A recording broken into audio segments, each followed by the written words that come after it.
ஒரு chartered accountant படிக்கிறவங்களா இருக்கலாம், அல்லது சிஎம்ஏன்னு சொல்லக்கூடிய கார்ப்பரேட் மேனேஜ்மெண்ட் அக்கௌண்டிங் படிக்கிறவங்க கூட இருக்கலாம், அல்லது வந்து நீட்டுக்கு படிக்கக்கூடியவங்களாக இருக்கலாம், அல்லது நீட்டுடைய பிஜி யூஜி ரெண்டுக்கு ப்ரிப்பேர் பண்ணக்கூடியவங்களா இருக்கலாம், அல்லது மெயின் எம்பிபிஎஸ் அல்லது எம்டி படிக்கக்கூடியவங்களா இருக்கலாம். ஏன் இவங்களால வந்து முழுசாக வந்து படிப்பு முடியலை? படிப்பு அப்படிங்கிறது 24 hours ஒர்க்கா, 24 மணி நேரம் ஓவர் டைமா, இண்டஸ்ட்ரியல் மாதிரியா அப்படின்னு ஒரு கேள்வி இருக்குல்லவா. Welcome to MSK life clinic foundation. இன்றைய மாணவர்கள் முதற்கொண்டு கார்ப்பரேட்டில் ஒர்க் பண்ணுறவங்க வரைக்கும் தகவல் அப்படிங்கிற இன்ஃபர்மேஷன் என்பது வேறு, லேர்னிங் அப்படிங்கிற கற்றல் என்பது வேறு, காம்ப்ரிஹென்ஷன் என்று செயல் ரீதியான புரிந்து கொள்ளுதல் என்பது வேறு, அண்டர்ஸ்டாண்டிங் என்று மொழி ரீதியாக புரிந்து கொள்வது வேறு, அதை புரிந்ததை செயல்படுத்துதல் என்பது வேறு, அதற்கப்பால் அறிவு என்பது வேறு. அதாவது தகவல் வேறு, அறிவு வேறு, செயல்படுத்தல் வேறு, செயல் திருத்தம் வேறு, செயல் மேலாண்மை வேறு என்ற வித்தியாசம் தெரியாமல் இருந்து கொண்டிருக்கிறார்கள். தன்னுடைய தெரிந்த ஒரு செய்தியை வந்து தெரியாத ஒன்றோடு எப்படி இணைக்க வேண்டும் என்கின்ற இணைப்பு சார்ந்த உளவியல் நுட்பமும் பல பேருக்கு கடினமாக உள்ளது. இந்த வீடியோவுடைய முக்கியமான நோக்கமே படித்தல், கவனித்தல், அதை எழுதுதல், அதற்கப்பால் புரிந்து கொள்ளுதல், இவற்றுக்குள்ள வேறுபாடுகளை உளவியல் ரீதியாக விளக்க வேண்டும் என்பதுதான். ஆகவே உங்களுடைய சந்தேகங்களை நீங்களாக கற்பனையான ஒரு பதில் மூலமாக நிறைவேற்றிக்கொள்ளாமல் அல்லது அதை நிரப்பிக்கொள்ளாமல் உளவியல் ஆலோசனை பெற வேண்டும், கல்வி ரீதியான வளர்ச்சி ரீதியான என்பதுதான் இந்த நோக்கம். எது தெரியும் அப்படிங்கிறதும் எது தெரியலைங்கிறது தான் வந்து ட்ரூ நாலேஜ். நம்ம தெரிஞ்சதை வச்சுமே நம்ம முயற்சி பண்ணோம்னா அது ஃபெயிலியர். தெரியாத ஒன்று இருக்குது, அதாவது அன்ஃபார்சீன், அன்எக்ஸ்பெக்டட், அன்னோன், இந்த மாதிரி இருக்குது. அது தெரிஞ்சுக்கிறது தான் டெவலப்மெண்ட்டினுடைய முக்கியமான, அதாவது வே ஆஃப் டெவலப்மெண்ட். அப்போ வந்து பார்த்திங்கன்னா நாங்கள் இந்த நிறுவனத்தை உருவாக்குறதே வந்து எல்லாத்துக்குமே வந்து ஒரு உடல் சார்ந்த பிரச்சனைனா அவங்க வந்து உடல் இயக்கத்தை மறுசீரமைக்கிறதுக்கு மருத்துவ மருந்து சார்ந்த ஒரு ட்ரீட்மெண்ட்டுக்கு போயிடுறாங்க. அப்போ வாழ்க்கையை வந்து சீரமைக்கிறதுக்கு எதுவுமே இல்லையேன்னு நாங்கள் உலகளவில் தேடின பின்னாடி தான் நாங்கள் கண்டுபிடிச்சோம் மைண்ட் செட் நாலேஜ் அப்படிங்கிற கோட்பாடு அடிப்படையில் லைஃப் கிளினிக்னு கண்டுபிடிச்சோம். அப்போ ஒரு மனுஷனுடைய வாழ்க்கைன்னு என்ன அப்படின்னா, ஒருத்தருக்கு கல்வி அவசியம். சரி, கல்வி இல்லை, பொருளாதாரம் அவசியம் இல்லையா? கல்வியே இல்லைன்னு பொருளாதாரம் அவசியம். இந்த கல்வி இல்லாதவங்க எல்லாமே பொருளாதாரத்தில் டெவலப் ஆகிடுறாங்க. சரியா? பொருளாதாரத்தில் டெவலப் பண்ண முன்னாடி அவங்களுக்கு ஒன்று தோணுது, நான் வந்து சமுதாயத்தில் வந்து அடையாளம் இல்லாமல் இருக்குங்கிறாங்க இல்லையா? அப்போ அவங்க அதுலேயும் ஃபில்ஃபில் ஆகிறதில்ல. அப்போ சமுதாயத்துக்கு அடையாளம் தேவை. அதுக்கடுத்து வந்து இந்த மூணுமே இருக்குது.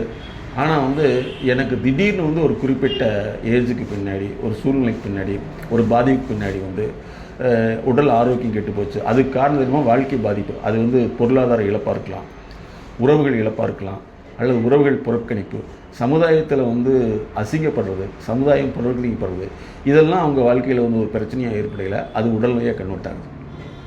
இப்போ மனிதனுங்கிற ஒரு வாழ்க்கைக்கு வந்து இது தேவை. ஆரம்ப காலத்தில் ஒரு குழந்தைக்கு அல்ல ஒருத்தருக்கு வந்து கல்வி தேவை.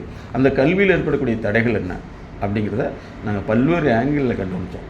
அதாவது நிறுவனம் அப்படின்னாவே வந்து மாஸ் ப்ரொடக்ஷன் தான் இல்லையா?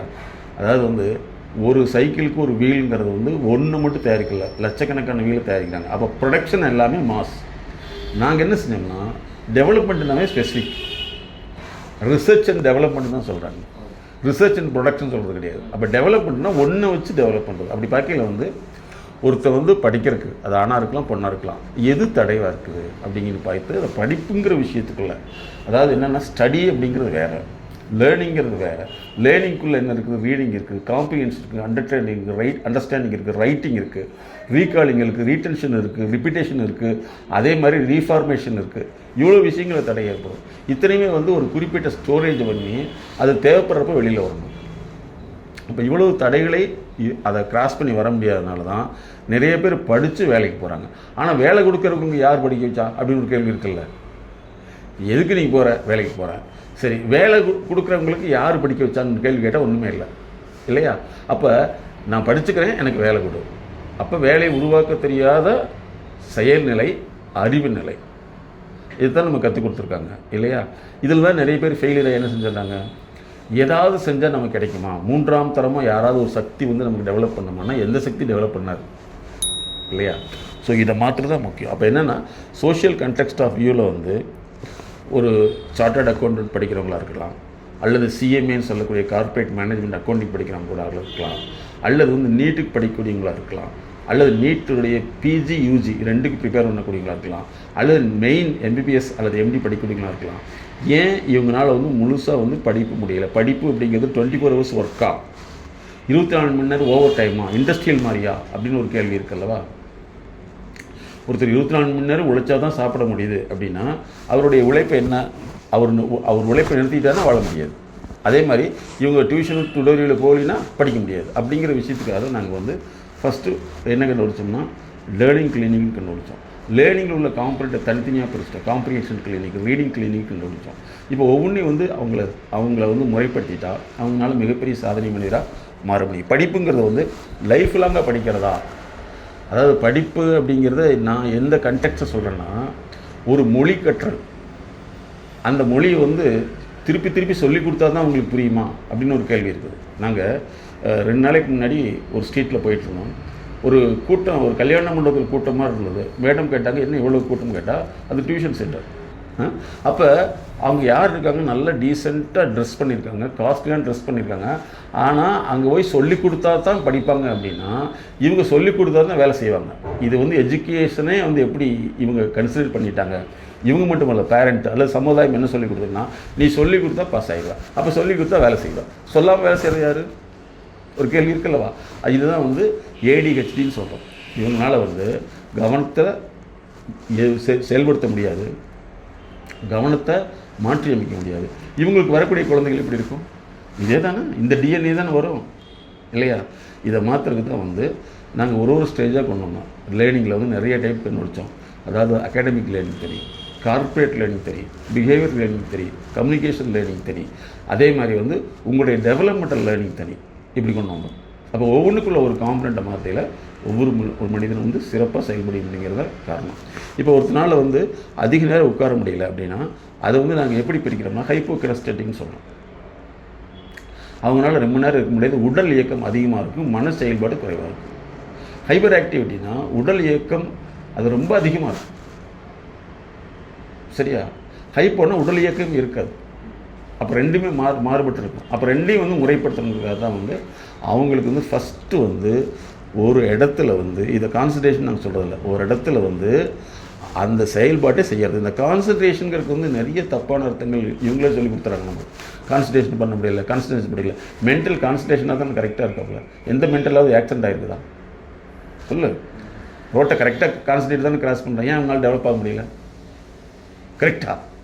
இப்போ கான்சன்ட்ரேஷன் என்ன அப்படின்னா ஒரு செலக்டிவாக ஒன்று நடக்கிறது, என்ன நடக்குதுன்னு அதை பார்த்து விசுவலாகவும் அதே மாதிரி ஆடிட்டரியாகவும் பிரித்து புரிந்து தேக்கி வைக்கிறது. அப்போ புரியறதுக்கு என்ன வேணும்? மொழித்தன்மை, மொழியினுடைய இன்டர்பிரிட்டேஷன் வேணும். இப்படி ஒவ்வொரு காம்பனண்ட்டை நாங்கள் சரி பண்ணி தான் கண்டுபிடிச்சி தான் நான் மாற்றுறோம், சரியா? அதனால் வந்து இதை நீ எப்படி பார்க்கணும்னா அப்போ நம்மளை மாதிரி எத்தனை பேர் இருப்பாங்க? இப்போ இவங்களுக்குலாம் நம்மளுடைய கான்ட்ரிபியூஷன் என்ன அப்படின்னு பார்க்கல. இப்படி ஒன்று இருக்குதுன்னு யாருக்குமே தெரியாது, சரியா? இதை மாற்றி அமைக்கிறது தான் ஒரு மிகப்பெரிய சோசியல். இப்போ நமக்கு இந்த மாதிரி விஷயங்களை வந்து நம்ம உலகத்துக்கு வெளிப்படுத்தல, இப்படி ஒன்று இருக்குதுன்னு தெரியறப்ப நமக்கு எங்கேயாவது ஒரு விஷயம் நமக்கு கிடைக்கும். அதுதான் ஃபார்முலா. ஓகே, இப்போ கிளியரா? இப்போ வந்து ஃபஸ்ட்டு வந்து நமக்கு எது தெரியலன்னு நீ தெரிஞ்சுக்கிட்டீங்க இல்லையா?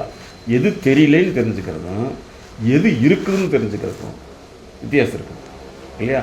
அப்போ டெக்ஸ்ட் புக் அப்படிங்கிற ஒரு கல்ச்சரை வந்து இப்போ சமீபத்தில் தான் வந்தது. பட் இதுக்கு முன்னாடியில் வந்து லைப்ரரியில் போய் ரெஃபர் பண்ணணும். அவங்க வந்து படிக்க வேண்டியதே இல்லை, அவங்க வந்து ரெஃபர் பண்ணிவிட்டு எக்ஸாம் அப்படி போய் எழுதுவாங்க. ஏன் அப்படின்னா அவங்க ஆல்ரெடி சர்ச்சிங். இங்கே வந்து நீ சர்ச்சே பண்ணாத நான் உங்கள்கிட்ட கொடுக்குறேங்க.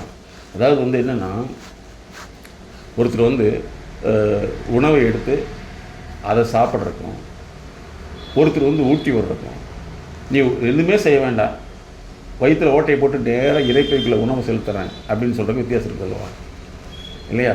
இறைப்பைக்கு டைரெக்டாக உணவு போகுது, சில சமயத்தில் வந்து தொண்டையில் ஆப்ரேஷன் பண்ணி உணவு கொடுக்குற மாதிரி இருக்குது அப்படின்னா என்ன அர்த்தம்? அந்த சிஸ்டம் ஃபெயிலியர். இதே மாதிரி தான் டியூஷன் சிஸ்டம்ங்கிற விஷயத்தை கொண்டு வரையில அவங்களால சுயமாக, அதாவது ரீடர் டைஜஸ்ட்னு ஒரு புக் வந்துச்சு, கேள்விப்பட்டிருக்கீங்களா? Reader digest. இந்த புக்கு வந்து ஒரு 20 இயர்ஸ்க்கு முன்னாடி ரொம்ப ஃபேமஸ். என்ன சொல்லுவாங்க தெரியுமா? அப்படியே அவங்க ரீடர் டைஜஸ்ட் படிக்கணும்டா. அதை வேர்டு பாருங்கள், ரீடர் டைஜஸ்ட், படித்தவர்கள் ஜீரணமிக்கிறது. எவ்வளோ இந்த புக்கு இல்லையா? இந்த ரீடர் டைஜஸ்ட். அப்போ ரீடிங் டைஜஸ்ட் ஆகலை, இங்கே ஃபுட்டு வந்து டைஜஸ்ட் ஆகலை, ஃபுட்டு இன்டேக் எடுக்க முடியல, இவங்க ரீடிங் இன்டேக் எடுக்க முடியல, அப்போ ரீடிங் டைஜஸ்ட் ஆகலை இல்லையா? இதே மாதிரி தான் இன்றைக்கி லைஃப் லாங்க இந்த பேட்டர்ன் அதிகமாகும். இப்போ லேட்டஸ்ட்டாக பார்த்தீங்கன்னா அகாடமிக் அப்படின்னாவே காம்படிஷனை க்ரியேட் பண்ணுறதுன்னு அர்த்தம், டெவலப் பண்ணுறதில்ல.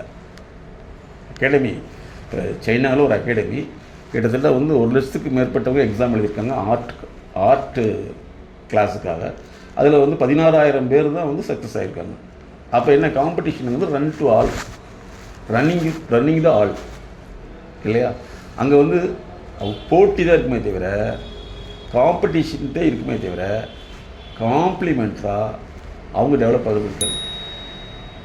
அப்போ ஒவ்வொருத்தரும் டெவலப் ஆகிறதுக்கு என்ன செய்யணும்னா, எப்படி வந்து உடல் பிரச்சனையோ அதே மாதிரி லேர்னிங் ப்ராப்ளம், லேர்னிங் டெவலப்மெண்ட், இதை கொண்டு வந்தோம்னா நிச்சயமாக ஒரு மாற்றத்தை உருவாக்க முடியும்.